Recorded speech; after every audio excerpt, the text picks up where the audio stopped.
Back to my usual topic, it's now becoming, and it's China. Another week and yet more ominous signs that China is committed to dismantling the global order that has provided our security since the end of the Second World War. There's no doubt that China was the state actor responsible for the cyber attacks to which the Prime Minister drew attention on Friday. I'm here today to advise you that based on advice provided to me by our cyber experts, Australian organisations are currently being targeted by a sophisticated state-based cyber actor. Predictably, he was accused by some of elevating a minor story to prominence merely to distract voters. That, of course, is nonsense. If anyone needs a distraction at the moment, it's Premier Dan Andrews, who signed up to the Belt and Road Initiative and is beset by local political scandals and a steepening COVID infection curve. No, Chinese coercion of Australia is not fake news. The bully has been aroused. We should actually be grateful. The communist regime in Beijing is now revealing its truly monstrous nature for all of us to see. Hysterical accusations about Australian racism towards Chinese nationals, while it engages itself in genocide against the Uyghurs, border clashes with India over the disputed territories in their line of contested control.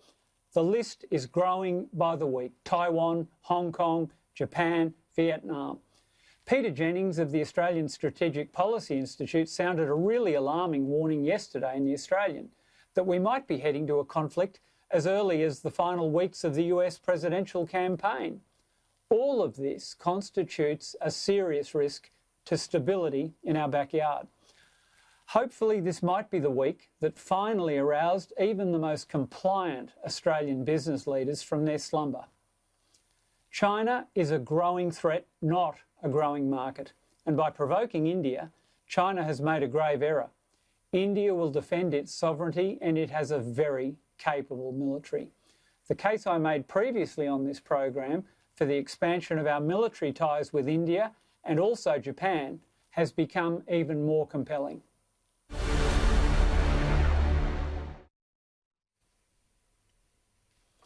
Well, Prue, have I got you at a bad moment? Are you able to join us on this one now? Yes, I've calmed myself down now, Kath. But I think you get me revved up with this Chinese story because, frankly, you know, it's been a fascinating but scary time with China, who's been, you know, I've talked before about it being a Trojan horse, where it's done everything under cover. We'll keep it in the bed theme, you know, under the covers in terms of, you know, just infiltrating, sending out its ninja warriors, but doing everything with subterfuge and, you know, just quietly going about acquiring, property, but also now, you know, we've got some of nationally significant entities that they've now bought, which is a disgrace.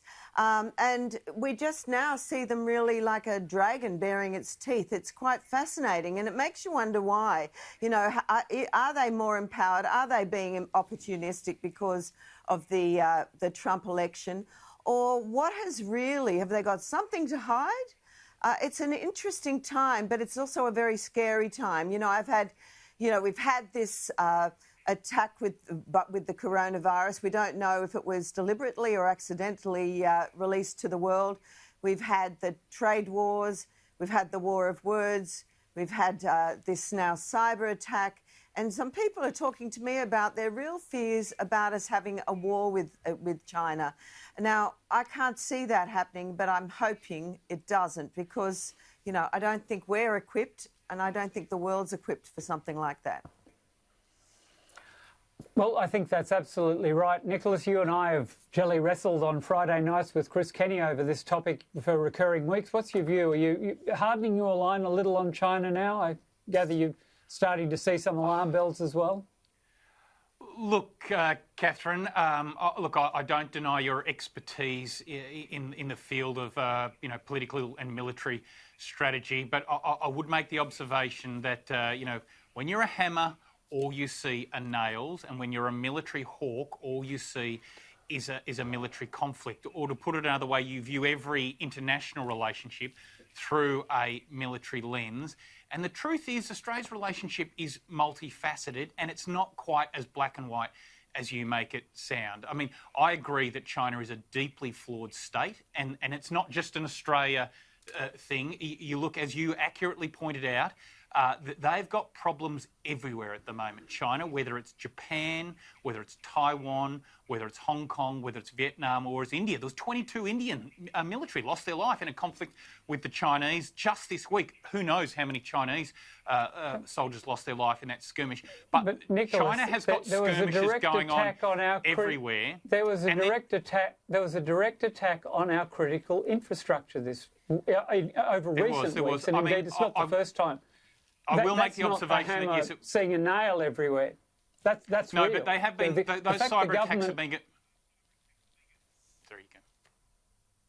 So look, I'll just make the observation, Catherine, that those cyber attacks have been going on for a long, long time. When I was working in the Prime Minister's office, when I was working in Prime Minister Julia Gillard's office, we had the office email hacked. But look, literally, we had an agent outside of Australia reading the Prime Minister's emails. And as you would remember, Catherine, there was an outside Australia actor who hacked the drawings and design for the new ASIO building in Canberra as well. They had to literally pull the building apart and rebuild it because it got hacked. That was 10 years ago. Totally. So this has been going on for some time, and I think Australia needs to assert its sovereignty forcefully in those situations.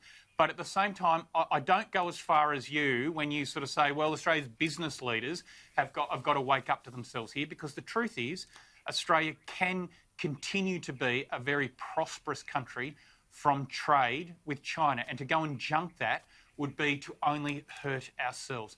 Just to put that into perspective for viewers, you know, China is Australia's biggest trade partner, accounting for almost a third of everything we earn from exports.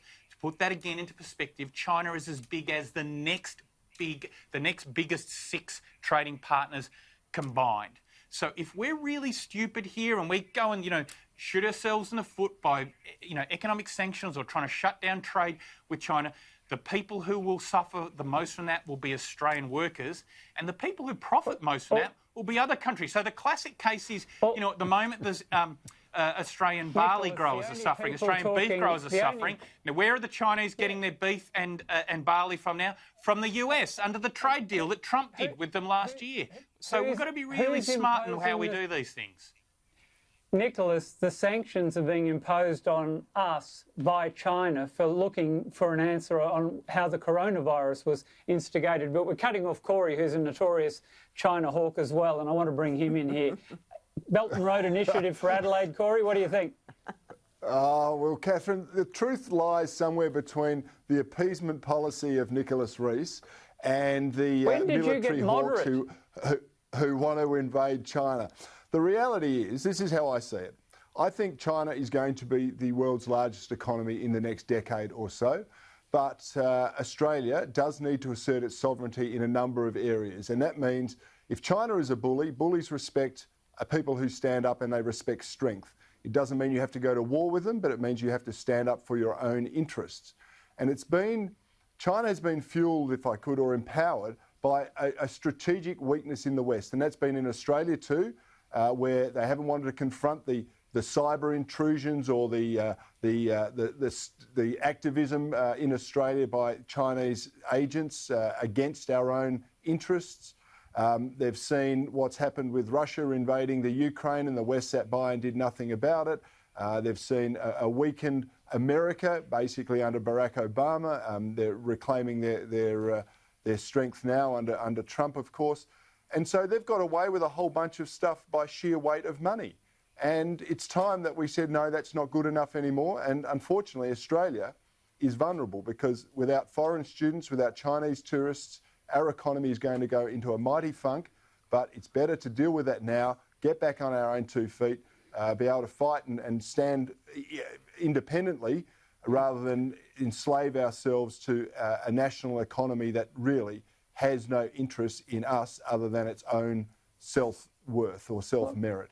That's my position on it, and I think it's a pragmatic one.